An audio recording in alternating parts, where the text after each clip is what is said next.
Hello, good afternoon, everyone. Thank you for joining Adeso and Intersectional Feminist Foreign Policy's second webinar, where we are focusing on the issue of decolonization. And as you know, we are here to have an intimate conversation, or indeed to listen to an intimate conversation with women in the global South. I want to start by, first of all, thanking our colleagues at Adeso. I know many of you are familiar with who they are and their work, but Adeso is an organization that's been supporting communities in Somalia for more than 30 years. They co-founded and hosted a network for empowered aid and response, otherwise known as NEAR. And they do a lot of excellent work and thought-provoking work around the issues that we're here to discuss. Intersectional Feminist Foreign Policy is a platform that's been around for almost 2 years. It's an activist platform set up by my colleague Amna Abdulatif, who is here, and myself, and we're delighted and honoured to be working with Adeso. And I'd also like to go on record to thank Deegan, Irene, Sabil, and also Mohammed and Amna for all their work behind the scenes. So without further ado, we are going to ask our panel, and we're very excited by this panel, who are joining us from many different parts of the world, as we know many of our participants are as well. We will ask the panel to introduce themselves in a minute, if that's possible. And to the participants, what we'd like to say to you is that we would really urge you to engage and to ask questions, because we want to make this as interactive as possible. We have a hashtag, which is hashtag decolonizeaid. Our previous webinar, we used the spelling with an S, so decolonize with an S, not a Z. So I think we will use that again, just so that it captures the tweets from both our webinars. But please feel free to ask questions so we can have an interesting, it's impossible not to have an interesting conversation with these formidable women here, but we want to make this as interactive as possible. So what we will do is we will start with RTC, but before I do that, I just want to mention that we have Dr. Ilhas, who is translating into Arabic. Unfortunately, Zoom is a colonized space as well, because it doesn't actually recognize Arabic, one of the world's major languages. You cannot actually go into a separate room facility to be able to hear simultaneous translation in Arabic. So rest assured, we will be feeding that back to Zoom with great delight, I'd like to add. But Dr. Ilhas is here to translate, and there's a simultaneous translation taking place on WhatsApp. Huda, we will start with you. So if we could just ask you to introduce yourself, please. And Huda, unfortunately, is not able to stay for the first part of our discussion. So what we'll do is we'll ask Huda to introduce herself first, and then we have a question, or indeed 2 questions that we'd like to put to you, Huda, so we can use the time that we have while you're here, and then we will open up to the wider panel. So Huda, if I pass the mic on to you and ask you to introduce yourself, please, sister. Thank you. Thank you. Hello, everybody. I'm Huda Adeso. I'm Regional Director of International Humanitarian Relief. I'm used to work with humanitarian actors from 2011, starting from the crisis of Syria. I'm a mother for 3, and now I'm lead about 4 branch from our organization from Istanbul, Lebanon, Austria, and United States. Thank you, Huda. We'd like to ask you, what does the term decolonization mean to you? Our organization, actually, it's a humanitarian organization. It's take care about the refugees and homeless inside Syria. Take care especially for women and children and the old people inside the Syria and the country whose neighborhood for Syria. Okay, so so Huda, when the word decolonization is mentioned, in the context that you live and you work in. What does this mean for you, this term, decolonization? Maybe I have to start to speak in Arabic now. It's easier for me. And the class with us now. Yes, go ahead. Thank you. Okay. Actually, the humanitarian action. Now I have to start to speak in Arabic now. You please speak in Arabic. We'd like to hear your Arabic. Thank you. Okay.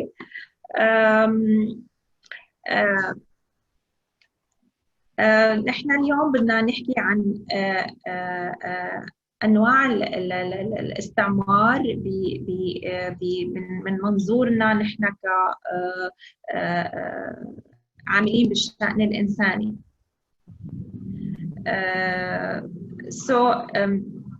يعني الاستعمار هو لا يكون فقط من خلال جيوش تحتل هذه المناطق للتحكم بالشعوب المحتلة أو بقدرات هذا البلد والسيطرة عليه، ولكن الاستعمار له أشكال مختلفة، وذلك عبر الحصار الاقتصادي والغذائي الذي يساهم في سقوط بلد أو منطقة معينة، مثال عدة مناطق سقطت بداخل سوريا واللي راح ابدأ أذكر أمثلة عليها بعد قليل.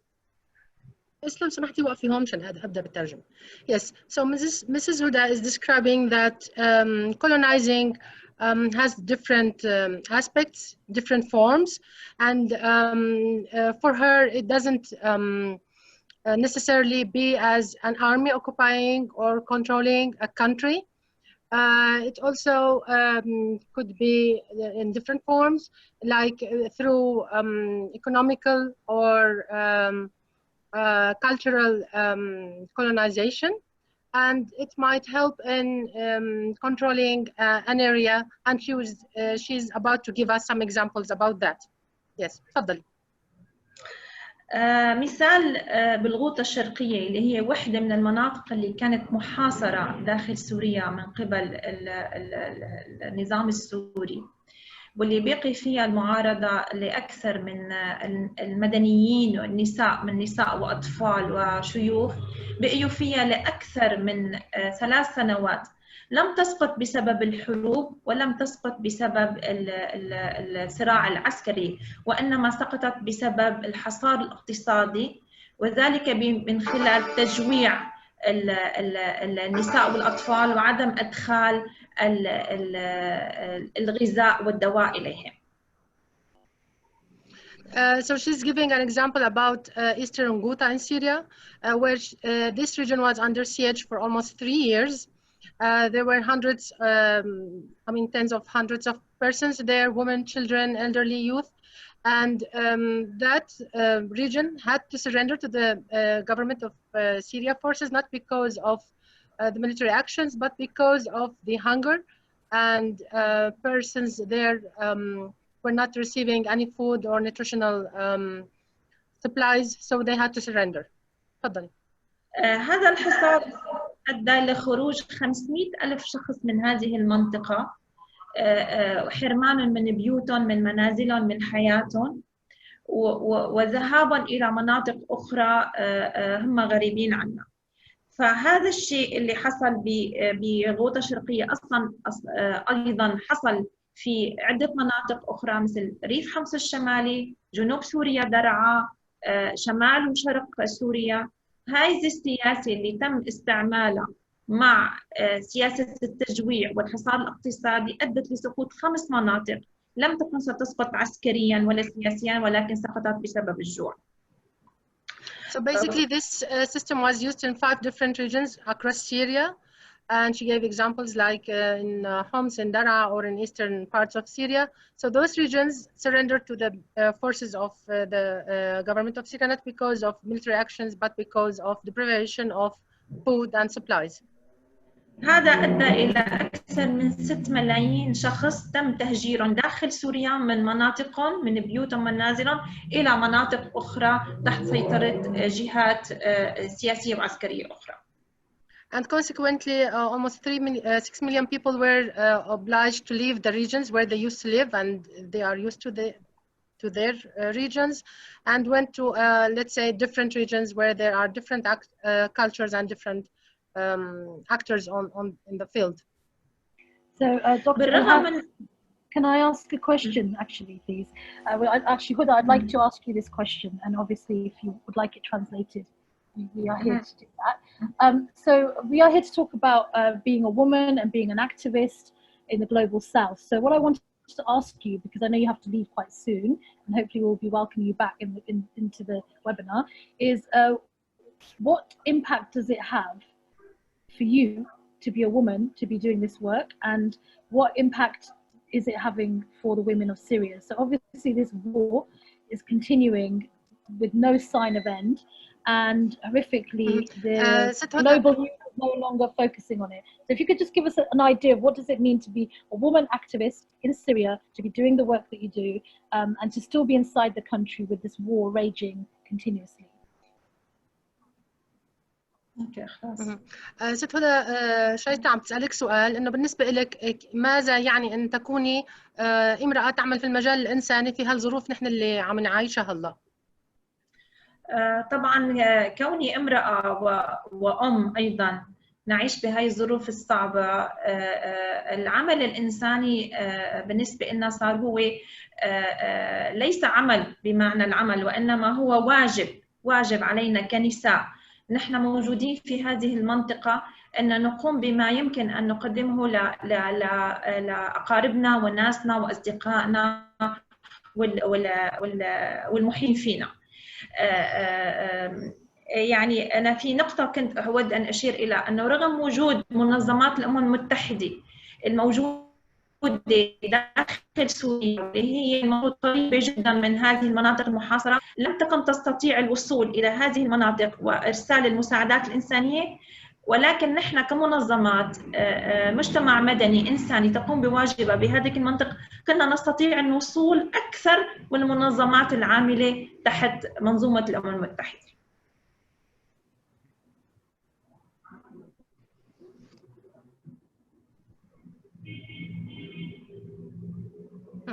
So basically, Mrs. Huda is saying that being a mother and a woman, I mean, working in the humanitarian sector was not just a job, it was a duty that she had to provide assistance to her friends, to her family, to her community. Also, she was talking that although the UN agencies were present inside Syria, they were not able to provide assistance to the besieged areas, while the local organizations were able to provide that successfully. Okay, so we have one more question to ask you, Huda, before we know you need to go. And this is a question we'd like to ask you about the so-called neutrality of international aid actors. So what kind of impact does that have on the spaces that you're working in? And does this concept of neutrality actually translate, especially when it comes to providing women with what they need? السؤال الثالث اللي بحبوا يسألوك إياه ست هدى، بما أنه أنت مضطرة أنه تتركي بسرعة، بالنسبة للحيادية بالمجال العمل الإنساني، كيف من منظورك عم يطبق ولا ما عم يطبق وموجود، وكيف مفهوم الحيادية بالنسبة لك كامرأة عاملة في المجال الإنساني؟ الحيادية حقيقة يمكن أن تطبق بالمنظمات الغير التي لا تنفذ سياسات الدول التي تعمل بها. دائما السياسي لما تتدخل بالعمل الإنساني لا تسمح لها بالحياد، وبالتالي المنظمات التي تنضوي تحت الأمم المتحدة لأنها مضطرة أن تخضع لسياسة الدول التي تعمل داخلها، فهي لا يمكن أن تطبق الحياد. أما المنظمات الداخلية أو المنظمات المحلية اللي لا تتبع لسياسة الدول، فهي دائما بتكون قادرة على أنها هي تكون حيادية توصل لجميع فئات المجتمع المحتاج المساعدة دون النظر إلى خلفيته الدينية أو الحزبية أو السياسية أو العقائدية. Tamam. According to Mrs. Huda, I mean, neutrality is applied in organizations that do not work according to a specific policy or policies that are applied by the countries where those organizations work. Because, I mean, policies sometimes do not allow organizations to be neutral. And she was giving an example that the UN agencies that work in specific countries, they have to work according to policies, rules, and guidelines that are applied in those countries, so they cannot be always neutral. While if we look at the local organizations, we see that they are able to apply neutrality. They reach all beneficiaries, all or different parts of society, irrespective of their cultural, religious, or political background. Okay, Huda, thank you so much for joining us. We know you have to go, so we don't want to stop you from the other emergency work you need to do now. Dr. Ilhas, thank you so much for your translation. We do hope that you'll be able to come back in to join the conversation, because we very much love to be able to hear you again. But I will let you go now, and what I'll do is I will now ask our panelists to introduce themselves in a minute, which I know is an impossible task, but we'll try our best. So Thamiz, if I can go to you first, if you could tell us a bit about who you are, where you are right now, and an interesting fact. Deegan's asked me to ask each of you an interesting fact. So I'm all ears. I'm very amused to know what this interesting fact is going to be. So over to you, Thamiz. Thank you very much, Shaista. Welcome everybody, and thank you to Adeso and IFFP for hosting this event. I'm just very proud to be here and share the space with honored to share the space with women from all over the world. So my name is Tamreez Khan, and I'm from Pakistan, where I'm speaking to you from, and I have been part of the aid industrial complex, so to speak, for almost 25 years now. I started working with an NGO at the grassroots level in Pakistan in 1995, and I haven't looked back since. Worked with a range of donors, INGOs, local community organizations in the length and breadth of Pakistan, learned a tremendous amount, including some of which I would like to share today. An interesting fact, I don't know how interesting I am, but I guess in the context of us talking about women and patriarchy and the South, I'm 48 years old and I'm happily single, but my mother for some reason is still chasing after me to get married. Apparently single women are not acceptable in our societies, and I think a lot of us are trying to fight against that. I'm happily single. But I think jokes aside, it is also a very important aspect that sort of, controls our lives in this part of the world. Thank you. Thank you, Thamiz. And I could always count on a fellow Pakistani sister to just do a bit of #boom and get the conversation going and get straight to the point. It is something that we're known for, isn't it? So all power to you, and thank you for being here. Really looking forward to hearing more from you during this discussion. And Brenda, if I now hand the mic over to you, sister. Thank you, Shaista. So my name is Brenda Bromore, and I am the founder and executive director of Kids Educational Engagement Project. And KEEP is a national charity that is focused on promoting literacy and supporting communities to build, building the construction of sustainable communities. Our work really is around promoting literacy, like I mentioned, and really that entails pushing a lot of reading projects, trying to get more kids reading, because we believe that there's no subject you can do in school that doesn't entail reading. In the last 4 years, we've been able to construct 19 mini libraries across the country, and we're hoping to cover the entire country. Interesting facts. I mean, there are so many labels that I'm attached to. Children's book author, social activist, social blogger, movie actress, and most recently I started a snail farm. So most people don't know that part. A snail farm, did you say, Brenda? It's a snail farm. Loving it. Excellent. Very good.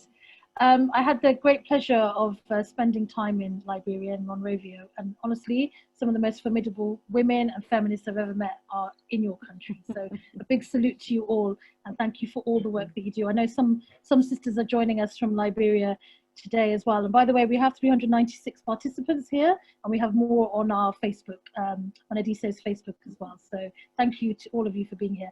Okay, so Amalia, I know you say your name is Maria Amalia Souza, but you are known as Amalia. So I'm going to hand over to you now. Thank you. Well, I'm really glad to be able to participate here.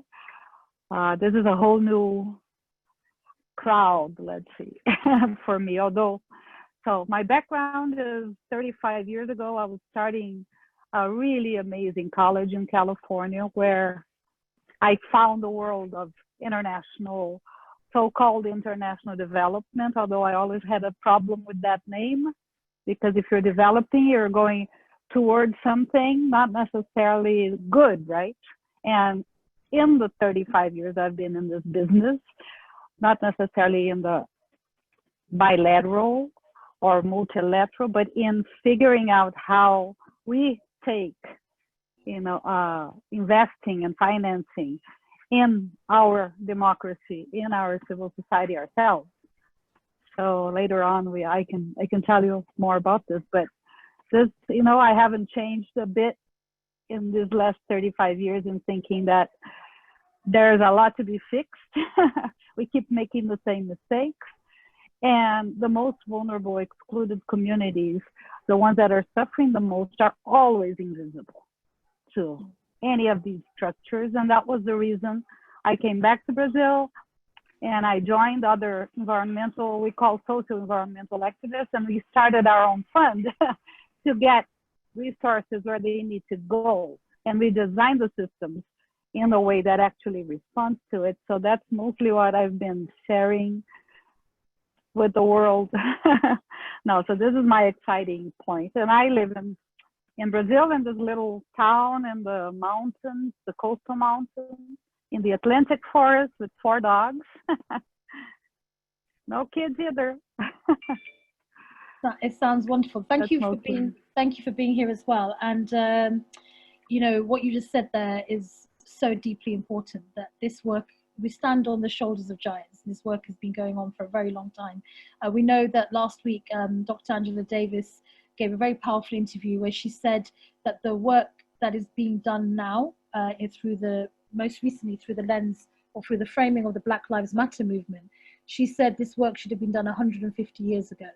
So one of the most eminent, academics and activists that we know as Black women and women of color, a renowned woman, is saying this. And I think this is very powerful, because I think what she does so wonderfully and so well is to recognize her own generation's contribution, which we constantly look to, but also she's looking to the generations below. We aren't necessarily below, but younger generations, to say, well, the way they're working is all about bringing in equity into work in more kind of activisty ways, perhaps, than we envisaged, in the time that we've been doing our work as well.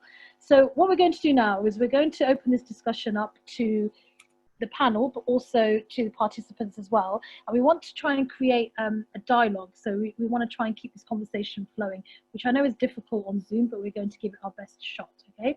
So Thamriz, if I start with you, if I just ask you this question, and then if each of you want to come in, what does the term decolonization mean to you, if anything? Thank you, Shaista. I think right off the bat, I'm probably going to blow the subject of this webinar right off the water, is that I don't actually personally and professionally agree with the word decolonization. I think it's being used far too liberally and far too fashionably by the West. Suddenly the word decolonize is everywhere, particularly in our line of work.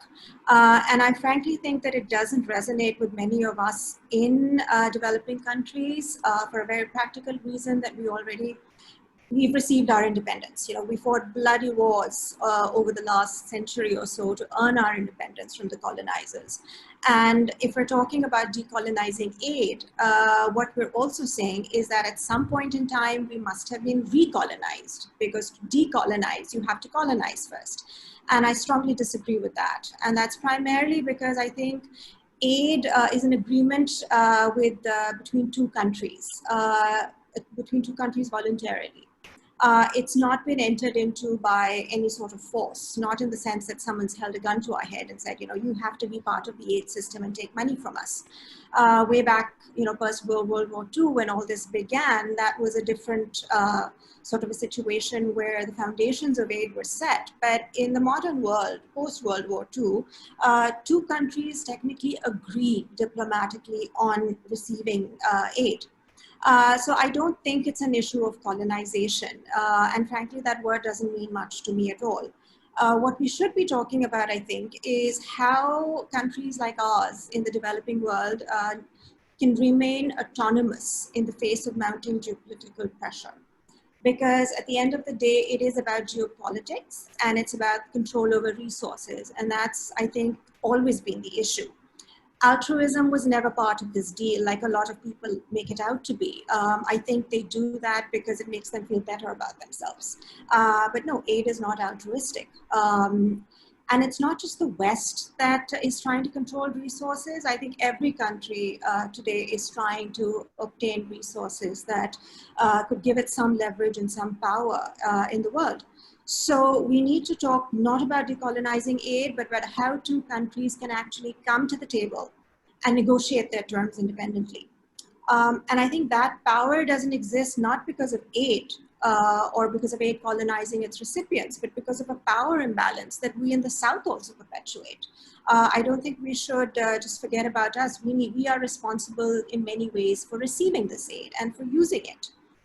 So to say that aid should be decolonized, I think is also missing the point that there are more than one parties that we are talking about. And I also think it's not about white people wanting to be sincere or apologetic about their role in aid or about past colonization. I think all that's over. It's about who gets to control what. And I just feel that using the word decolonization takes away from that. I think it's yet another term the North is using to try and reassert its power and make itself feel good about what it's doing in the rest of the world. Thank you, Tamiz. Brenda, you're nodding along, so would you want to come in at this point? Yes, I mean, three words come to mind immediately: power, politics, control. When I think about colonization or whether it's decolonizing, you know, why did we even have a situation of colonization in the beginning? It was all about power, it was about control, it's about economics. And we may not be in physical shackles right now, but you will see that across the world, there are different types of new kinds of colonization.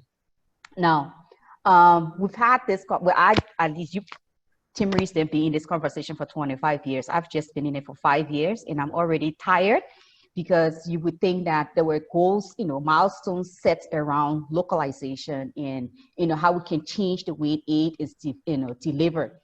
And 5 years down the road, after the World Humanitarian Summit, we're still having these conversations. So one of the things that comes to mind when I think about all of this is just power, politics, control. Who controls the narrative? Who controls what should be the global agenda or the regional agendas?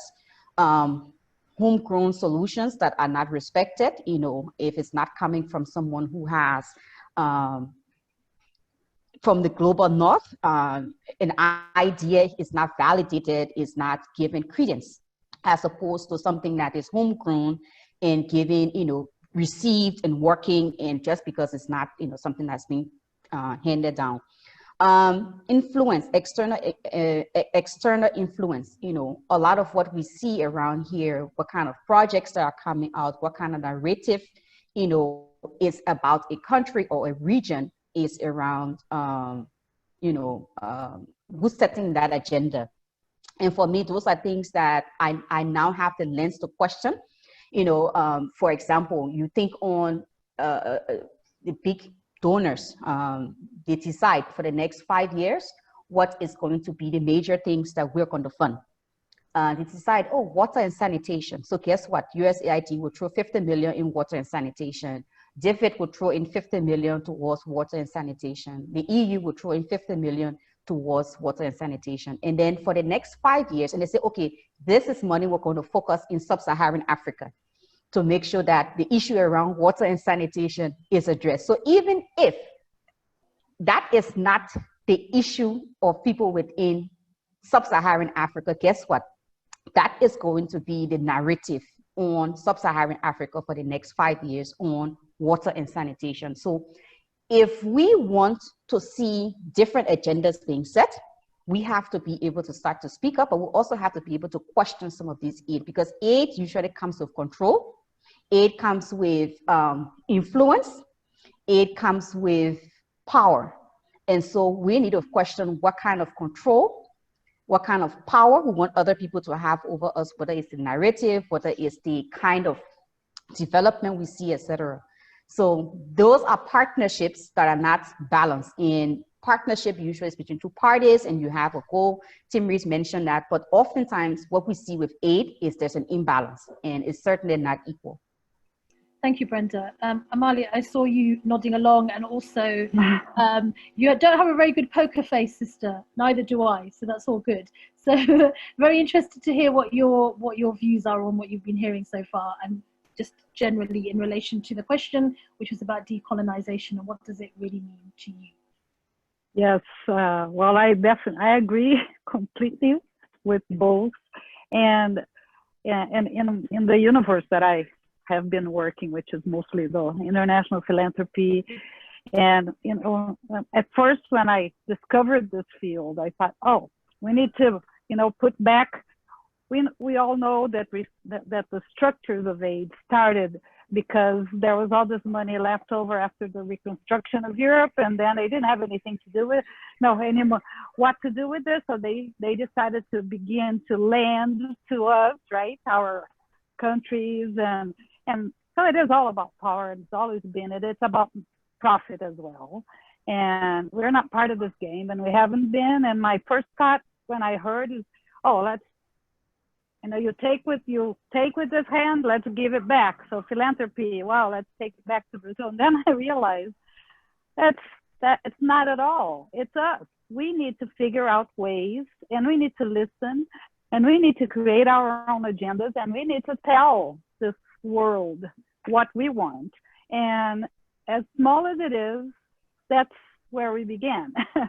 Trying to set up our own, so localizing, we set up an activist fund. I like to use the word activist because it isn't like, oh, we're going to set up a fund and hand out money.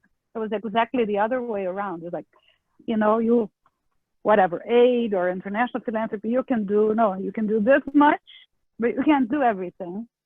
There's nobody else but us who are part of the society, who are affected by what happens here, who really care and want to see justice made to people who have been excluded completely forever and who are suffering. And at the same time, as we talk about resources, right? It's all about control of resources. And in the last places in the world where resources exist, right? The Amazon, a lot of fresh water, all of these things that the industry needs. That's now where these places are, where people in these places are suffering the most. And they're literally, all they have is their lives to put in front of trees so that these trees don't get cut. And this is the whole fairness of this world, and that's where we figure out how to do it. And they are the ones who know what to do. And believe me, we've done our fund that we created here, CASA Social Environmental Fund. I guess I didn't mention, but we created a local fund to fund the people in the big biomes of South America. And we had to do a system that's backwards, and it's listening. What do we need? Money is not important. Important is what you are doing, and we need to figure out how to strengthen these fights We've already made over 2,000 grants in 10 countries. Never somebody ran away with the money. Never they weren't accountable. People who live with little are the most efficient managers of money, much more than big structures that take millions. And you really don't know what they know exactly how that's spent, or it's overspent in a lot of high salaries. So that's, I think, this is the comparison. It's the world we're talking about, the real. It's not some fictitious. That's exactly how this world operates. They decide what the priorities are. They decide where they're going to put their money. They convince their colleagues they're going to put billions somewhere. But they are now being convinced that that hasn't, more and more, I think, and we see studies demonstrating how inefficient the system has been.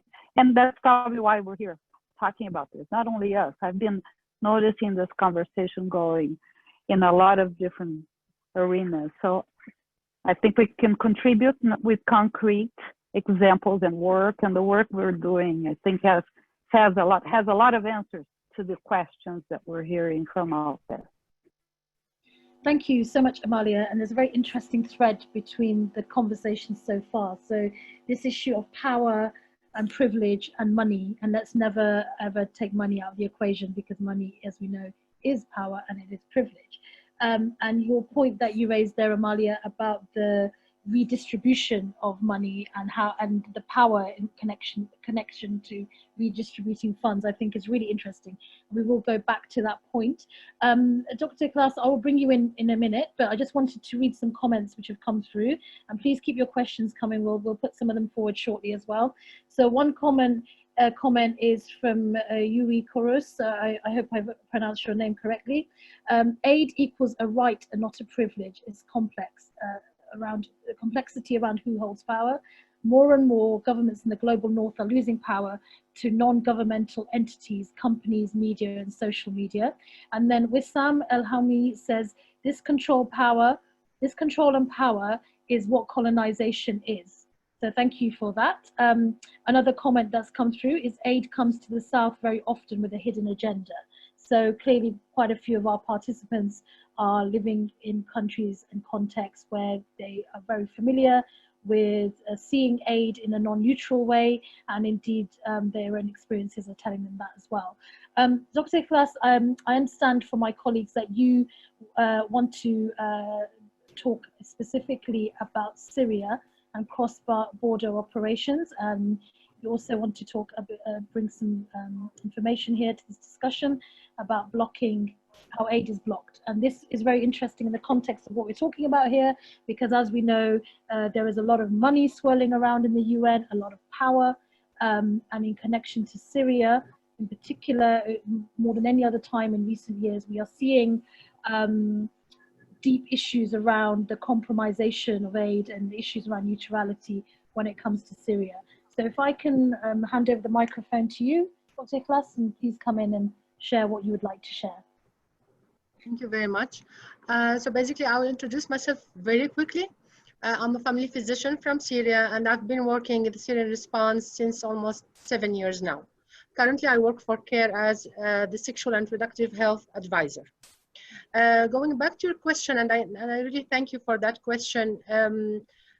When we see the way the UN agencies operate, when we see, you know, the UN Security Council, how it passes its decisions and how it's controlled by only 5 countries. I mean, for me personally, it's sometimes devastating, if I can describe it like that. Like, for example, recently the UN Security Council passed a resolution for authorizing humanitarian aid deliveries inside Syria through just one border crossing point. Previously, I mean, at the beginning, the border crossing for aid began in 2014, and it was through Jordan, Iraq, and Turkey, and there were many points for crossing, you know, if I can describe it like that. Then last month, it was only through Turkey, and it's only one crossing point. So for me, as a person who is working for the Syrian response, what does it mean? It means there's a lot of politics that is controlling our work. As a person, as a mother, as a health staff, if I can describe myself, it meant that, for example, when the COVID pandemic began and the personal protection equipment was to be distributed, I mean, priority was given to doctors, and mainly doctors are men. So midwives were not provided with protection equipment, you know, and it was really surprising for me that, okay, we can give, I mean, it's very important to provide the personal equipment for protection, but let's prioritize it for the senior staff or the male staff, where I found myself arguing that, no, I don't agree. All health staff are important. I mean, personal protection equipment should be, or PPEs, if, as we call it, should be provided to everyone. So decisions that are made very on higher levels affect the midwives that are working in health facilities. So it's really complicated and it's interconnected, and we should, you know, keep an eye over the way the humanitarian sector is politicized. Thank you, Dr. Ikhlas. And as we all know, we are currently living and trying to survive through a pandemic. And obviously survival means different things depending on where you're living and the resources you have.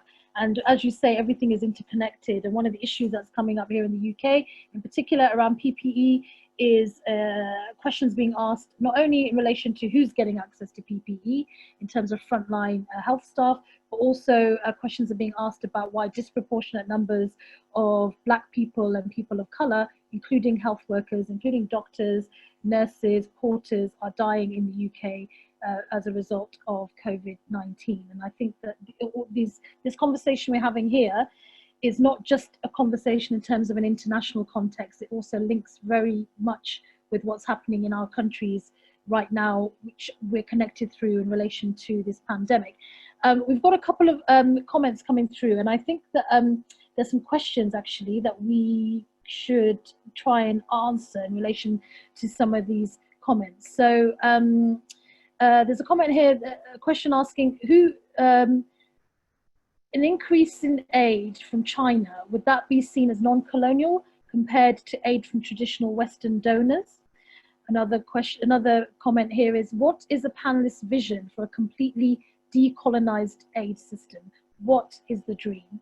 And then there's some other comments here saying, do poor countries, that's the terminology here, what do poor countries really have a choice in saying no to aid? And then there's another comment here from Priya who says, how do we tackle power in structures like the IMF and the World Bank, who in a post-COVID world are embedding the dependency of particular countries even more in a system that doesn't work? So there's a lot of comments there that I've brought together, okay? But I brought them together for a reason, because they all interconnect.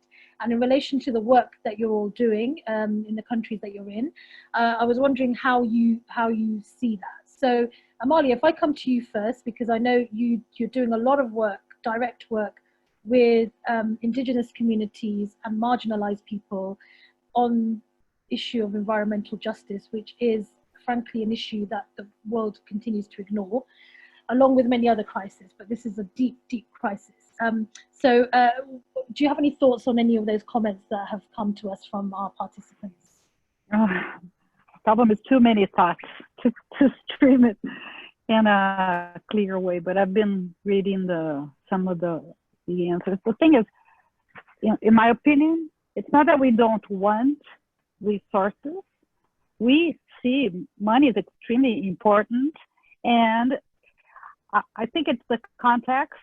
We have been underdeveloped. We have been stripped of our resources and our rights to access education, rights to access health, because the system around us, the economic system, which is not only aid, right? It's the whole, it really is the exploitation of global resources. I think it's the ultimate mover of international economy. Who controls oil? Who controls fresh water? I mean, the wars that are going to come. We have been hearing about all of these things. And so it's not that we don't want resources. We just want to have a say in how they are used. And we need structures, internal structures, that can put this buffer. That's mostly what we took upon ourselves when we set up a local fund. Is we knew that, you know, communities need their time. They need to slowly, they don't know this world of aid, philanthropy, whatever exists. They're trying to survive, protect their forests, their rivers, their lives, you know, make a basic livelihood wherever they are. And these people, they need to be able to access resources, but in a way that won't destroy them and that won't destroy their communities, because we know that is many times that's what money makes, right? It breaks people up if it's not done in a way that actually respects their ability to begin to enter into this space. So we created systems, simpler systems. We take the burden of all the heavy reporting back, auditing, you know, all of this. We are impeccable financially so that we can move resources, bigger resources. And we're not alone. We are part of a network of 11 local funds in Brazil. And I think this is a phenomena, and it's something we can share. And that's kind of where we are now. We decided that alone, one fund for South America, one socio-environmental fund is too little. So we asked our partners, we work through networks to people who are on the ground, who understand the context, who know the people, who are not doing the work for them. I just want to make that very clear. So it's not about an organization that takes the resources and then will help the communities. It's about empowering them to make decisions, to manage resources themselves in the level that they can start with, and then moving on from there until they become seen by the rest of the world and they feel seen. So they feel the power that they are not alone. So there's a lot of psychology in this thing, but we have been seeing, we already helped to start 7 other funds, 6 funds in South American countries and 1 in Africa. And we're hoping to inspire by the model that people can take the social technology of how to do it in a way that actually, you know, that puts the power and the importance in the people who are there doing the real work on the ground, that resources are just a tool, but it needs to be well thought through. So there are ways to do this. And so it's not about not wanting resources, it's about how we grab control and how we, well, just a last thing I wanted to say is that because I probably heard the situation in Brazil and in many places, right? The closing spaces for civil society, the danger of being environmental activists or being defenders of your territory, and how serious that is.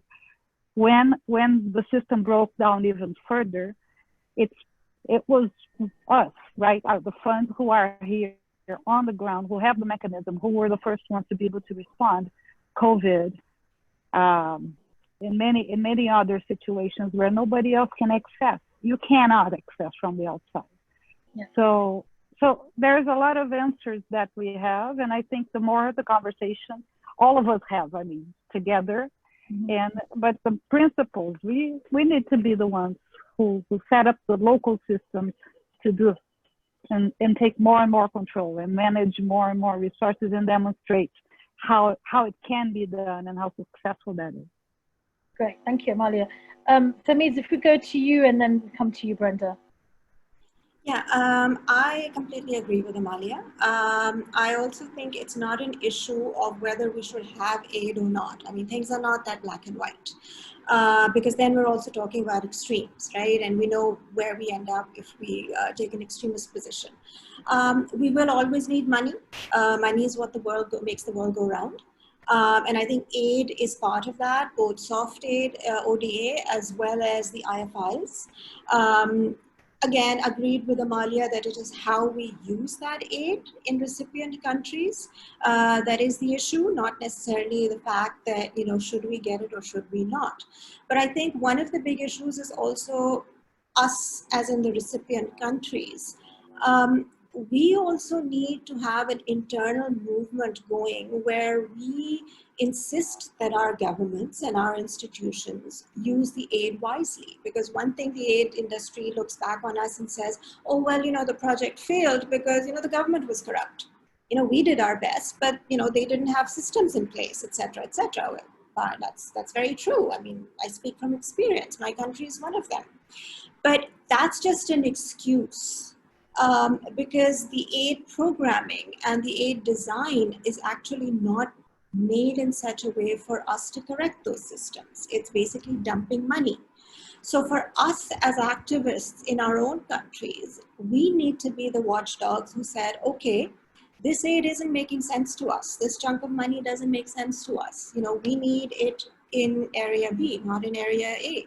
But we ourselves don't say that. And I don't know whether it's because we have become so dependent on free money coming in, whether it's going into other people's pockets, whether they're scared of the West. I mean, it's probably a mixture of all of that. But I think the idea should be that we must start from ourselves. You know, the aid system, we're not out there to change it, frankly. It is what it is. We have to change ourselves, and then the aid system will respond to us. Okay, so Brenda, it is what it is, the aid system. What's your thoughts on the discussion so far? I agree entirely. It boils down to us. Someone asked the question about poor countries, you know, whether poor countries should accept aid, something like that. First of all, there are no poor countries. We just have bad leaders who are bad managers that we as citizens don't hold accountable. So we don't have poor countries, we just have resources that are mismanaged. So it is these kinds of leaderships that we have that allows for issues around accountability or lack of accountability to come up. Even the issue about accountability is imbalanced. The measures, the standards that are set for local NGOs are not the same kind of accountability standards for INGOs. We are required to report on the footing that you're already a thief, or you cannot manage money, or you cannot manage projects. So there's already an imbalance from the get-go. Whereas once an INGO comes in, hallelujah, they are the experts. They know what we need. They have the solutions. So how the grants are managed, no one questions that, whether in country, whether the donors, in fact. So those are all things that we need to consider, even in terms of things like operational costs. You know, I mean, the UN doesn't give operational costs to local NGOs. Why?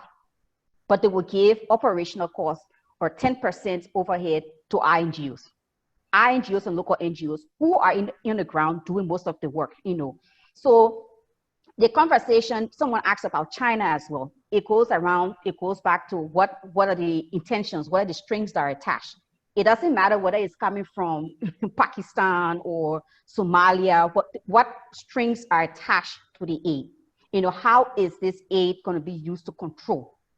The other thing is, there are some organizations, some, you know, donors that are doing well, you know, in terms of how they engage. Because you see, if you continue to, you know, Timiris mentioned that if you continue to dump money somewhere where you're not actually following up, then you yourself are contributing to the problem that's in that country. You know, you cannot continue to turn a blind eye to it. And that's a part of the problem, because it feels sometimes as if we are being set up to fail from the very beginning. You set up a work plan that is developed from someone sitting somewhere where climate is not taken into consideration, the way of life is not taken into consideration, and you say, okay, we're giving you a 1-year grant. And we expect that within 3 months, lives must be changed and transformed, and people should be now economically empowered, not taking into consideration whether it's the weather, whether it's the way of life, and how this project might, you know, have an impact. So things are developed and sent down to us most times, and because most organizations just want to have the doors open to keep, you know, making these minute little differences here and there, they accept these tight work plans and these projects that sometimes don't even make sense, you know.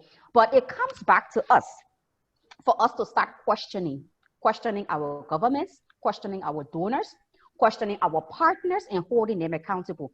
There's an issue also around how you are blacklisted as an organization or an individual when you start to raise these questions.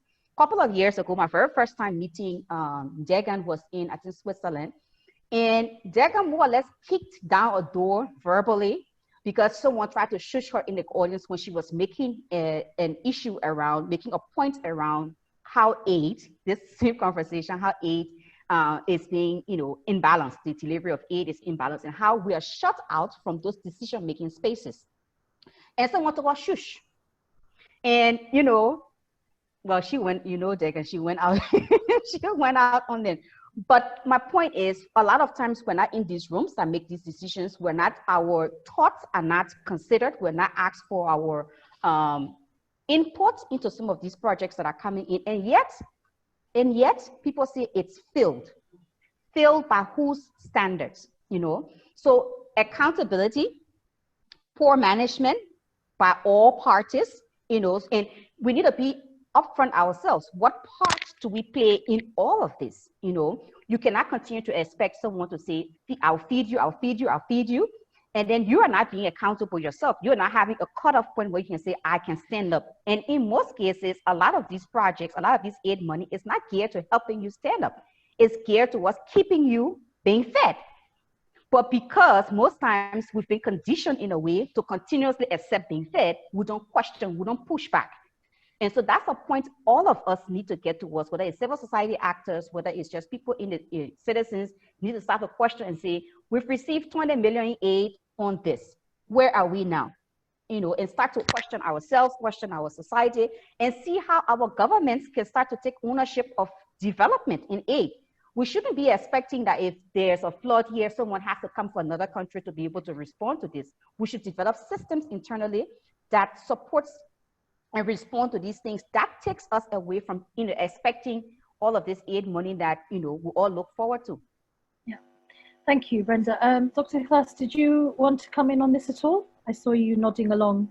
And before you come in, whoever told Sister Degan to shush needs to get a grip on themselves. Telling any woman to shush is outrageous. She went out on him. Oh, I know. I'm sure Degan did. But what I was going to actually also say before we bring you in, Dr. Ikhlas, is all the things you're describing here are very. I think some of these responses are very gendered as well, because men are expected to be direct and forceful and clear, and have people say, oh, you're very opinionated if you're a woman, or you have very strong views, as opposed to just saying you have an opinion. So this is gendered, and we are here talking amongst women activists. So just wanted to emphasize that point. So Dr. Ikhlas, did you want to come in? Yes, thank you. I really thank you, Brenda, for, what you have said. It really touched many things in my life. Specifically, as you said, there's no poor countries. For Syria, I can say there was, and still a corrupted country. Of course, in addition to the leadership issues we have and so on, the war and everything. But maybe what the difference between my experiences and yours is that, for example, in Syria, we had no civil society movement. We had no organizations, not local, not international. I mean, when I joined first the Syrian response, I knew nothing about civil society, organizations, aid, how it works. We knew only charity, that there's some rich people who give money for free for poor people, and that's it. Then when I joined first, I joined World Vision, and I understood everything about, what NFI means, what humanitarian work meant, because I knew nothing about it. For me, for the Syrian context, it's chaotic. It's there's no government on the ground to control what aid is coming and so on. I'm talking about the regions that are not in the under the government control.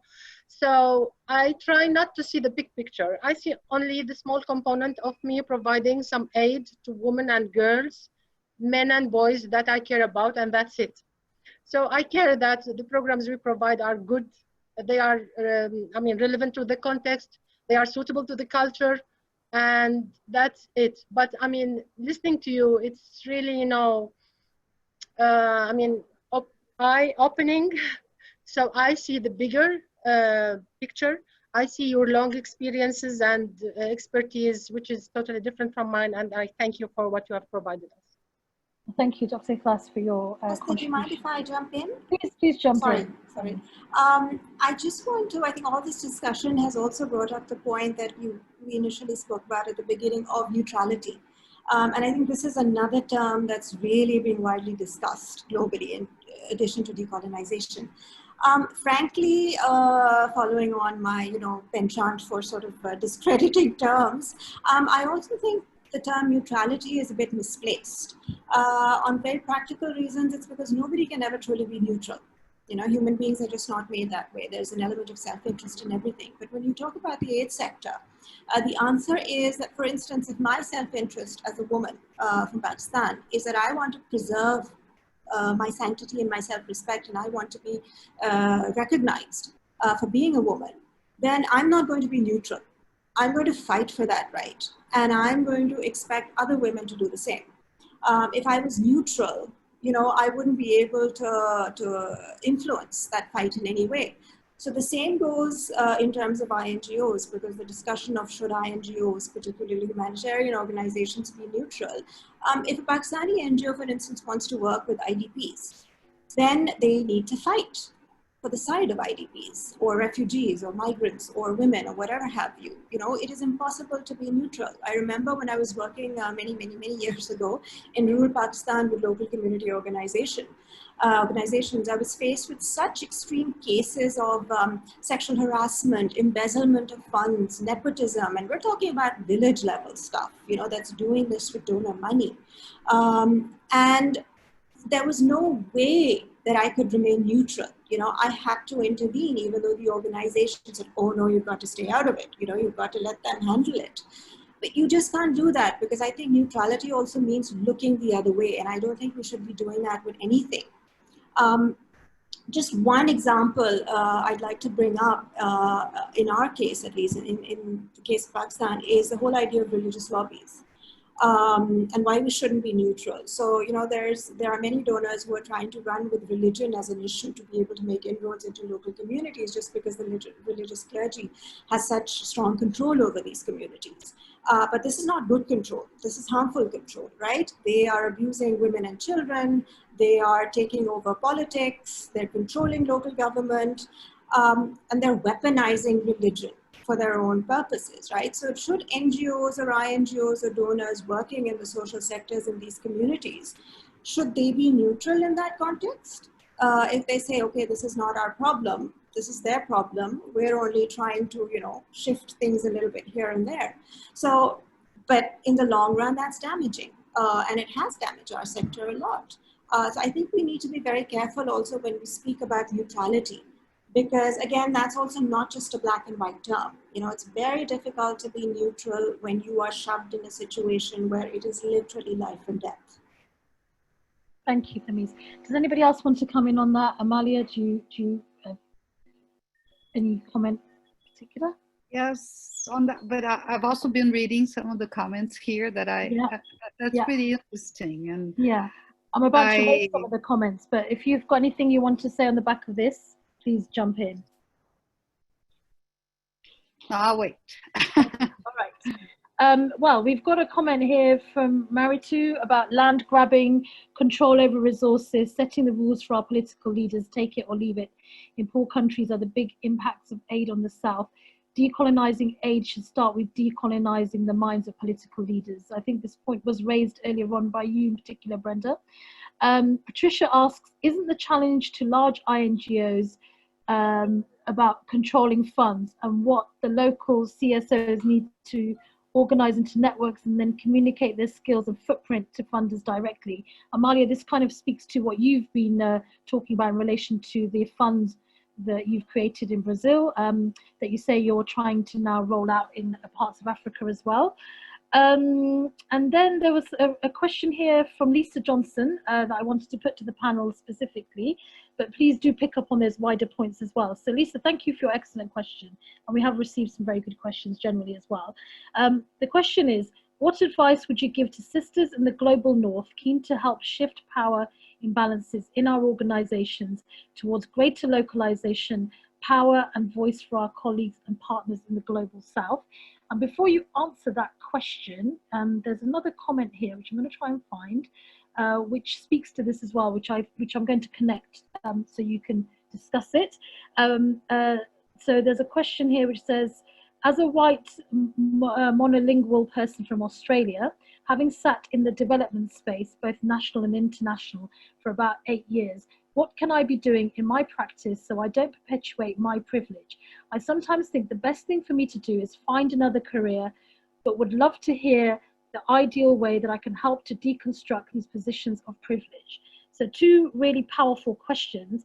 And to whoever's asked this question, contemplating leaving one's career probably isn't just something that I think this is from a sister, white women with privilege kind of ponder on in this sector. I'm sure it's something that many of us contemplate for various different reasons. But who would like to start the discussion around this? So those 2 questions that I put to the panel. Who would like to go first? Me? Yes, I thought I could see a big smile there, Amalia, across your face. Go for it. I saw that question and I was meaning to respond. Please don't leave this career, because just by asking this question, it already shows that it could be a really good partner. And we need people in the inside of systems to change them too. And systems here, I think, is one of the key words that we should be using more, looking into systemic changes. You cannot, I think the whole problem here in this principle of outside aid is that it's exactly that. It's whatever comes from the outside and sit on top of people and tells them what to do and how they should do things is never going to work. You can only change something if you are part of that system. Then and systems thinking is actually one of the big tools that helped us to develop the systems of dispersing resources and the thinking behind it. So I would actually encourage more and more people to look at the whole systems thinking tools that we could use to apply to this field. But exactly, this is one leverage point, is somebody who asks this kind of question and is inside. And those have been our biggest allies within certain big funding structures, is somebody who understands what we do and will make the connection, because they speak from another place. And sometimes they're better heard than we are. I mean, I know from experience how many times I've been going to spaces and trying to explain, this is a new way. We're not trying to compete. We're not going to take anything away from you. We just want you to understand that this is a model that complements, that actually reaches the people. But we're not, it's impossible, it seems sometimes. I mean, the conversations go over our heads, right? Because there are many theories. There are many new names. Every time the field is inventing a new name, when they start participatory, inclusive, whatever you have to call, if you're not in the system, it won't be as effective as when you are. So I think for me, this is the main key to all of this conversation, is system. Are you part of the system? Do you care about it? Does it affect your life? And if yes to these questions, then of course it does in every level, right? Even if you are in a territory like we are, or if you are in the planet like everybody is, we're all affected. And the thing is, joining hands, joining forces, what we're doing here, to me, is spectacular. It is a very lonely road if you don't share like this. Yeah. Thank you, Amalia, for those very beautiful and wise words about solidarity, really, solidarity in action and the change that it can make. Brenda, we'll come to you next, and then Huda. I hope that you were able to catch some of the questions, and if not, then let me know. So Brenda, over to you. Yes, so I'm just going to do a quote quickly from someone that probably most of you have heard of. There comes a time when silence is betrayal. Our lives begin the day we become, our lives end the day we become silent about things that matter. And in the end, we remember not the words of our enemies, but the silence of our friends. Martin Luther King. How can you try to fix the system? The system is not a machine. The system is run by individuals, by human beings. And we need to start questioning. So whatever space you're in, how can we start to shift our power? We need to speak up like we're doing now. We need to start calling people out, whether it's donors, whether it's partners. We need to start questioning some of the models that are adopted. We need to start pushing for more positive changes where we see and we can, because at the end of the day, change will only come if we start to talk about it and to question it. Now, in terms of, someone asked the question about how can funders be more responsible, more balanced. I think consultation, getting people involved, not sitting somewhere where you have no idea about the cultural context, the landscape, not reading something, reading about a country and actually knowing how they live, what makes them tick is completely different. So getting people involved, people who are supposed to be either implementing these projects or even end users, people who are supposed to be receiving. How many big proposals that are written actually seeks to hear the voices of people in the communities and say, this is what we're thinking about, or what matters to you, or ask countries about what are their plans about certain things before writing proposals around it. So those are some of the things that I think donors need to start to look at. Question also around, are the same standards being applied across the board? If we are going to hold this organization accountable here, is the same standard being issued for another organization, or is it imbalanced? So when you're in these spaces, those are some of the questions I think if you're in a decision-making position, you can try to ask questions. Also, true motives. Someone mentioned a lot of these things linked to trade deals and all of that in reciprocal kind of arrangements. I agree. But also, what are the motives behind, the money that is being given or the money that is being received? If the government motive is bring it, we'll eat it, so the donor also needs to ask, themselves, is this what I want? So long term, I also think that we need to look at how we can invest in ways or places that support long term as opposed to short term. Because if we're complaining that the time frames for the work plans that are given, the outputs that are required are unrealistic, then Brenda, you seem to have dropped off there. Give you a few seconds. Are you back again? Hello? Excellent. I broke for a minute. Don't worry, yes. Carry on. Yeah, just to wrap up quickly, we need to start looking at ways we can fundraise ourselves, invest in places either locally or regional.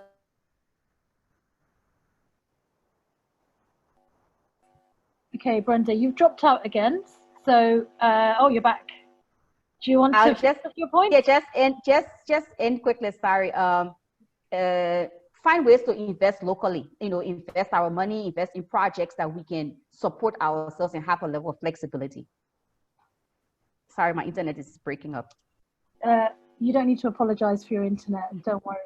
It's great that you're able to keep going for this long. Okay, so Huda, would you like to come in on any of this at all? Thank you. Actually, yeah. يعني أنا حابة أحكي عن الاستقلال المادي للمنظمات. خلاص. هو يكون من خلال برامج تطلقها المنظمات لجمع التبرعات بالطرق الجديدة والحديثة، لأنه إذا بدنا نبقى نحن بالطرق القديمة اللي هي نحن تواصل مع الدونرز وإقناعه بضرورة هذا المشروع اللي نحن قائمين عليه بمنطقة معينة وهو يكون عنده خطط أخرى لمناطق أخرى أو بنفس المنطقة ولكن خطط مختلفة عن هاي الخطة، فهذا الشيء بيكون عم بيسيء لمجتمعاتنا وعم بيسيء لنحن كعاملين إنسانيين بهذا المجال. So Mrs. Huda is saying that let's say independence for organizations should or could be attained by programs or how do I say, methods to be used by the local organizations in order to fundraise and gather money through modern systems and methods, not using the old systems or methods. And those methods by convincing the donor that this project or this region is important, please provide some money and let us do something there, because the donor might have other projects or other priorities or other regions that they think it's more important than what the local organizations want to apply. تفضلي. سو نحن كمنظمات لازم نعمل تشبيك مع بعضنا ونهيئ منظمات وهيئات جديدة قادرة على جمع التبرعات بطرق حديثة، نقدر نوصل للمتبرعين حول العالم بطرق مباشرة، نوصل للمتبرع بطرق مباشرة وإقناعهم بالمشاريع اللي هي بحاجة إلى المجتمعات المحتاجة لهذا التبرعات وللتنمية، المجتمعات بحاجة لهذه التنمية. So basically, local organizations should coordinate between themselves, use modern fundraising methods and types in order to reach directly to the donors, international ones, all of them, all around the world, and convince them about the importance and the feasibility of the projects local organizations want to implement in their local societies. ونحن كمنظمات مجتمع مدني حول العالم، أنا شايفة اليوم في معنا من أكثر من بلد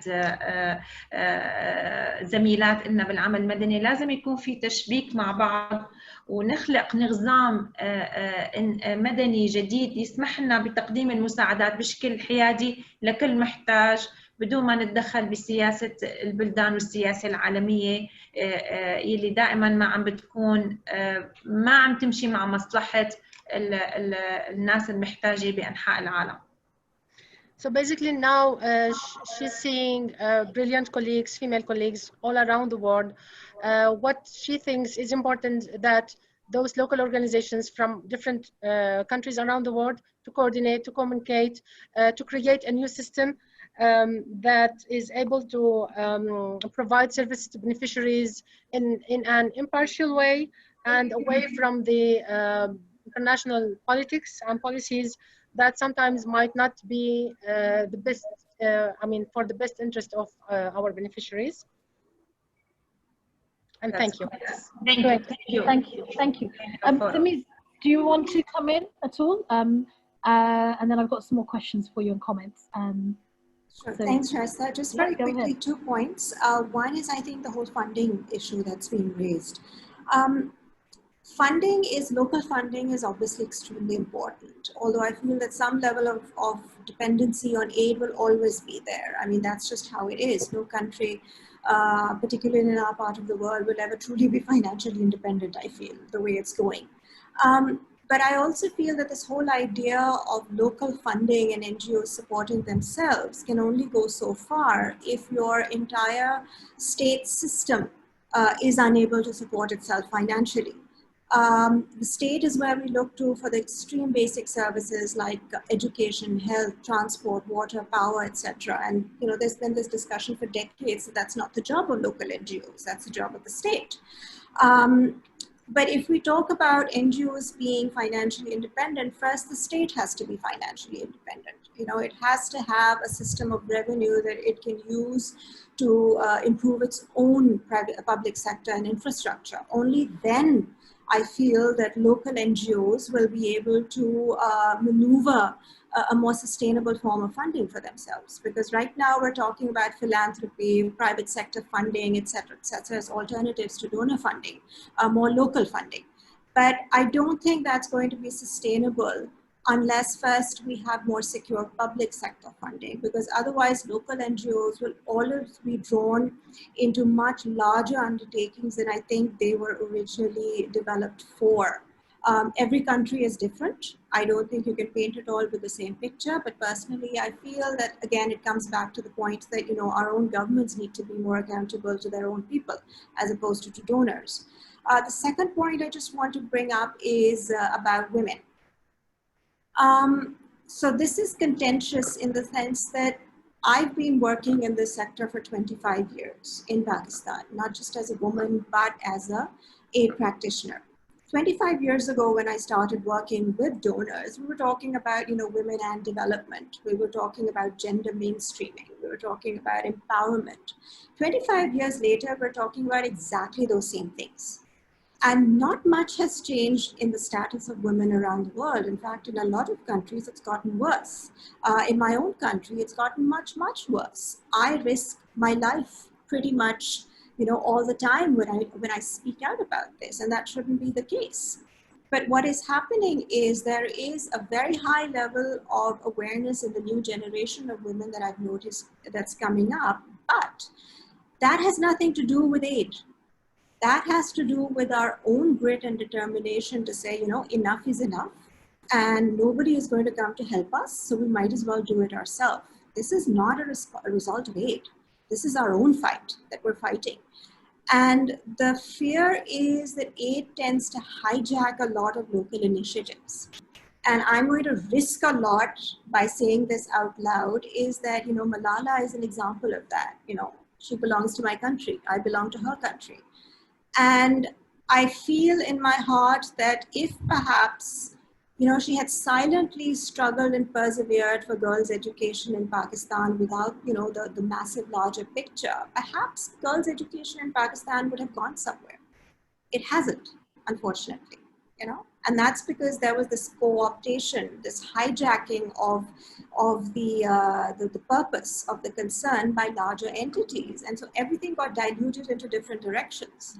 And I feel that's why women, when they talk about autonomy, when they talk about being self-sufficient, when they talk about being independent, it's not the way Western donors look at them. It's not even the way women in the West look at us. There were a couple of questions here that how can, you know, non-white Western women, what can they do to be able to perhaps, you know, be more in tune with women in other countries? And frankly speaking, I think it's just try and understand us. Just because we're women doesn't mean we all think the same way. Some of my most annoying and irritating experiences in aid has been, you know, dealing with white women from aid agencies. It's not just men that perpetuate that, it's women as well. And there was another question that says, you know, non-white Western women who are struggling in the West right now for their own recognition. Frankly speaking, when they come to countries like mine, they end up perpetuating the same myth of the country they're coming from. I understand that they're struggling because they're non-white in a white land, but there's still such a big gap. And I think that applies to the aid industry as a whole. And I don't think we want anyone else to take credit for our own hard work and sacrifices. And I see the women's movement, for one, is one of those things. Thank you, Thamis, for paying tribute to the incredibly powerful women's movement in Pakistan, which has a very, very, very long legacy, as we know. And indeed, the women, the Pakistani women from the diaspora, wherever they are in the world, have also been involved in that legacy when they've arrived in the Western countries as immigrants and only viewed as through the lens of immigrants. I think your point about Malala is very interesting.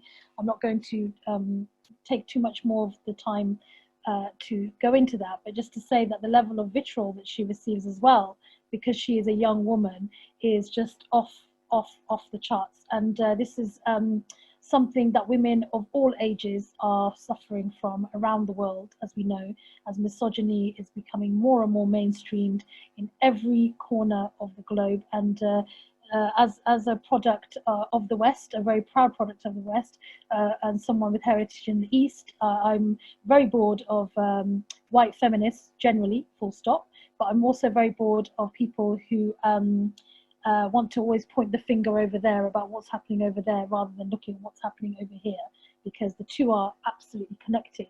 I've got two questions for you, the panel, as we wrap up. But before I do that, I want to also just read out some other questions and comments just for you to perhaps be able to formulate your final comments as well. So William, thank you for your question. Your question is, what do panelists think about the power of globalization and the role of the IMF, World Bank in development of our countries? What do you think about the interconnectedness between this system, the UN, northern NGOs, and how they contribute to the multiple and intersecting crises we face? That's a question and a half, William. Thank you very much for asking it. Then we have the lovely Joe Davis, who joined us in our first webinar about decolonizing aid. So thank you for being here, Joe. A comment here, Therese. Joe says, your comments are spot on. The way we use language matters. Imprecise use of these terms, colonizing, neutrality, etc., is useful to distract from the underlying power balances that exist, just like you say, at all levels of individual, community, national, etc. And then Jennifer's asking, what are your thoughts on the rise, I think the word is rise of South-South cooperation, are you receiving aid from China, Brazil, etc., as a possible shift away from the dominance of traditional northern donors? And let me just see if there's anything else I can fit in before we move on to those two questions. Murat Yukas asks, in context where there are several parties to a conflict, how does this term neutrality work out?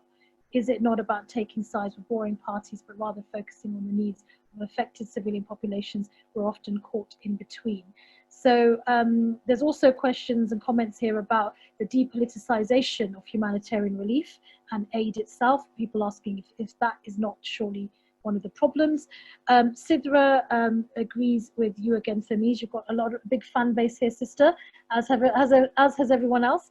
But Sidra says, while I agree with Therese in principle, things are not black and white, and with the geopolitical context and local hierarchies and power structures in place, all of which intersect, how does one clean this up? Is it as simple as doing that? So I like the fact that women are being asked how we clean things up, because women seldom make the mess. We're always expected to clean the mess up, right? So we know that's very much the case. Not to detract from your question, Sidra, it's just the mental image of cleaning up is what that conjured, okay? But so if we hold all of those comments and thoughts in our mind, there's two questions which I have to say are very, very phenomenal questions. So thank you to those who put them forward. The first one is Deegan. So the question is, we'll take these questions together for the panel, okay? So why do the panel think that women are more courageous and the ones to challenge the system? The second one is from Layla. Thank you for your question, Layla. Layla asks, what do feminists in the global north get wrong when it comes to showing solidarity with your work? Now, Therese, you've kind of come to this already before I asked the question. So those are the two questions. I think we should maybe concentrate on Layla's at the beginning, bring in Deegan's at the end, which is why do the panel believe that women are more courageous and the ones to challenge the system? And if I could ask each of you as well to just give your final comments on you know, whatever you would like people to leave with in terms of, you know, your contribution as a panelist. So who would like to go first? Just go quickly. Yes, go, Brenda. So go. someone asked a question about the WHS, and I just want to jump in on that because I was there. This year marks 5 years, I believe, since the conversation around WHS started and the grand bargain was signed. For me, I have more questions than answer. Those who are signatories to the grand bargain, what has been their own accountability to that document or that commitment? How many countries, I mean, how many organizations have allowed their mandate to trickle down to the country offices? A lot of times we see here in country that a lot of the country offices are not even aware about the organization, the headquarter signing up to the grand bargain. So there's no way to even hold them accountable here. I know there are a couple of partners I work with that I've brought up this question to several times, and they're like, grand bargain, localization, what's that? So there hasn't been a level of accountability to the signatories. I think it still is just, it has been a lot of whitewashing and just, you know, talking about this. So it seems, it appears like we're doing something about it. So the more we talk about it, you know, it just stays out there. But in terms of what has happened and what should be happening, I think the last report that was published last year, if I'm not mistaken, you had less than 2% of aid money actually going towards, you know, channeling towards local organizations. So I say, in a way, the whole WHS is a failure, because if 5 years later, we're still not even reaching 10%, you know, so we need to question why. Neutrality, I don't think any of us are neutral. We all have our biases, and the question is how we allow ourselves to react to those biases, you know, and being neutral is relative. So why am I being neutral to one person is not necessarily neutral to the other. So what we need to understand is what are the angles people are coming with, and then seeing where we meet, because nobody is fully neutral. Neither can we entirely say someone should just give out money without any strings attached and no general reason just because, you know, it's there. So we need to understand those things. Someone asked also about why women are now being asked to clean up, because I feel we've been more disproportionately affected. And so we are now the ones talking. So grants coming and they say, oh, it's for women and girls. There's conflict. There are women and girls that are raped, you know, or affected more than men, you know. There are so many things. So at the end of it now, you're finding a lot of women are now starting to say, oh, we can push back. We should ask questions. We should challenge. So you're seeing a lot of women speaking up now, because I think the awareness is there that we can and we should.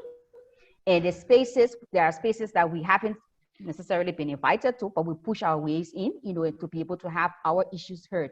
So it's a continuous conversation I think we should continue to have. But besides just having conversations, we need to start pushing and holding all accountable, whether it's the donors, whether it's the INGOs, whether it's the community dwellers that are recipients and sometimes not as receptive. We need to question our own selves as civil society actors. What are our motives? You know, whether it's just to keep our organizations afloat, or whether we're truly in this for change. So it's something that we all need to reflect on and see how we can try to, you know, change. Thank you, Brenda. Huda, would you like to go next?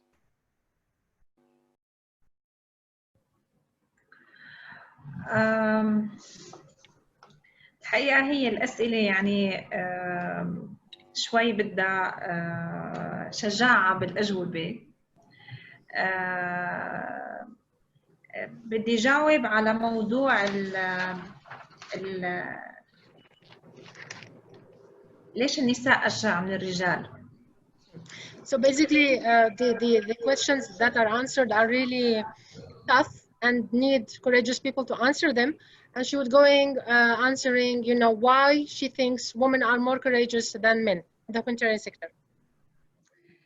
النساء بحكم أنهم هن الجنس اللطيف واللي دائما عنده مشاعر. كثير من الأحيان النساء بتقحم مشاعرها بالعمل اللي هي عم بتقوم فيه. لذلك لما بتكون عم بتواجه حالات صعبة إنسانية صعبة، فهي بتكون شجاعة كامرأة وأم لحتى أنه هي تدافع عن حقوق المحتاجين مثل ما بتدافع عن حقوق أطفالها وأولادها. So basically because women are more sentimental, and they let's say I mean their judgment is influenced by their sentiments in many cases. So when they see a need for help or persons who need aid, they are more sentimental, more emotional, and they treat cases like as if it's their own family, their own kids. تفضلي. لذلك ما بتهتم بالدبلوماسية اللي تحافظ على عملها أو على نظرة الناس لإلها، مثل ما الرجال بيحاولوا إنهم هن يكونوا دائما عم بيحافظوا على مكانتهم وعلى صورتهم قدام الدونرز او حتى رؤسائهم، ولكن هي بتعمل بكل ما بتحس فيه انه هن المحتاجين هن بحاجه لها. فلذلك بتكون شجاعه بالاقدام، شجاعه بالعمل، شجاعه حتى على السوشيال ميديا، بتحكي رايها بكل شفافيه ووضوح. And for those reasons, women generally are less diplomatic than men. They don't care about what other people think. They don't care about colleagues, donors. They are not afraid. They face situations. They express their thoughts and feelings, even in public spaces like Facebook and social media. And basically, women are more courageous than men because they act upon the need and upon what should happen. Yes, Fadali. Thank you. Thank you, Dr. Vass. Dr. Vass, you've also been part of the webinar. Would you like to comment at all? If you would like to do so, please do. Okay, so I'll tell you about my experience. You know, while first I joined the Syrian response and I attended the first meeting for the health cluster, you know, and I was shushed. As Brenda says, somebody told me, can you please shut up in Arabic, because you don't know nothing, you know nothing what's going on. It's a very important meeting. Just stay and shut up. And I was, you know, shocked, and I shut up for the first time. Then I learned, yes, because I was new to this. Then I attended other meetings and I saw that only men are speaking and women are not allowed to speak. You know, even if you want to, you are mocked. You are asked to, you know, keep silent, because those things are very big. It's bigger than our imaginations, and we cannot solve them, and we cannot, you know, interfere in those big issues that are related directly to women, men, boys and girls that we are serving. And, you know, so meeting after meeting, session after session, I learned to never shut up. I learned to speak up, and loudly, you know, and I encourage other females to do that. Once we had a meeting and there were we were only females, and I asked them, why don't you speak in meetings? And, you know, and they told me that because they don't know English. And I told them, and I asked them, do you think those men who are speaking in those meetings know any English? They don't care. They use, you know, whatever language they know, but they use it because they want to. And we have, as females, also to want to be involved, because it needs courage. It's not easy, you know, but we should be doing it. Otherwise, the rights of women, girls, men and boys equally wouldn't be addressed, you know, in a fair way. Thank you. Thank you, Dr. Vass. And your voice is loud and clear, and we're hearing it here this afternoon, and we're very thankful that you're here. So thank you for everything that you're doing. Tamiz, I'm going to go to you, and then Amalia, I'm going to give you the last word on this. It's not a simple black and white. This is not a simple black and white conversation. I've been seeing a couple of comments on Twitter about the fact that, you know, we tend to be going around in circles, perhaps, when we talk about aid and decolonizing it, because, you know, at one side we're saying, you know, no, we don't need aid. On the other side is saying, no, we need aid, but, you know, the people who need it, you know, shouldn't have to need it, et cetera, et cetera. I don't think it's again, it's not as black and white as, you know, do we need aid, do we not need aid? You know, do affected people, should they use aid, should they not use aid? I think the discussion is more about, if there is a pot of money available, how should it be used and who should be in control of that? You know, one big example is, very common example is, I'm an evaluator as well of donor projects. And I have been the national local consultant in teams where it is the foreigner who flies in from the country who is funding the program, and that person is going to lead the evaluation. But a local Pakistani will never be able to do that, because we're giving you the money, so it's our right to evaluate whether it's been spent. No, it's not. You're spending it on us. We are the ones who should be evaluating whether it's been spent well or not, whether that reflects badly on us even, you know. But this whole idea that everything is coming from the outside, I think we need to change that. I think aid is here to stay. It's not a bad thing. What is making it problematic is the way that geopolitics, I think, is manipulating it for its own political benefit.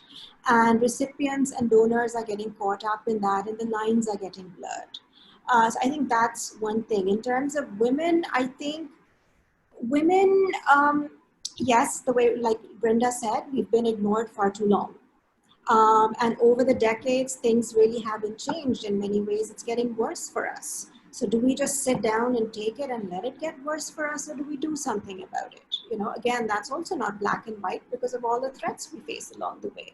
But does that mean we just sit quiet? No, we shouldn't. Does that mean that, you know, we will not be threatened if we don't? No, it doesn't. We will be threatened. Again, we have to make that decision. Are we okay with that? Can we stand up to those threats or not? Or do we want to just back down, because then everything, you know, falls back to square one? So it's a complicated discussion. It's not as simple as it sounds. But I think the fact that the North, the donors need to start literally hearing us, not listening to us, but hearing us, is the first key. Because I've also been in countless meetings where I have been the local national consultant, but you see the donor sitting in front of you and they don't listen to you. They're not hearing you. You know, they let you talk, but they're not hearing what you're actually saying. So I think that is the first step in being able to sort of elicit or influence some sort of change in this discussion as well as the overall sector. Thank you, Famiz, and we very much see you and hear you in this space, but I absolutely 100% understand what you're saying, and I'm sure many people here do as well. So thank you very much for your contributions. And Amalia, if I hand over to you now. Well, I think I'm going to take a poetic license to share something that's much bigger than all of what we're dealing with in the world. Is so huge.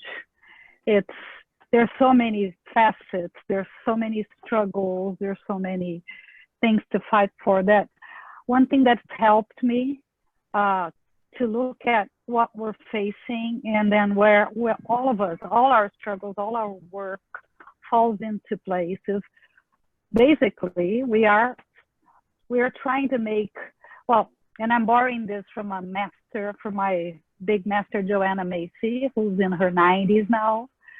But it's a framework to look at, to make it easier, I mean, for us to say, okay, I can do my share, because otherwise we go crazy and we will get depressed and we'll get sick. And we are seeing this happening with many people in times of such challenges like we're living right now in the world.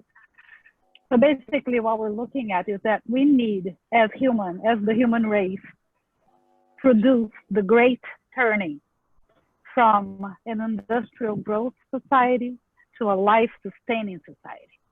And to do that, there, in general, big terms, there are 3 stages, and they can happen simultaneously, and they do.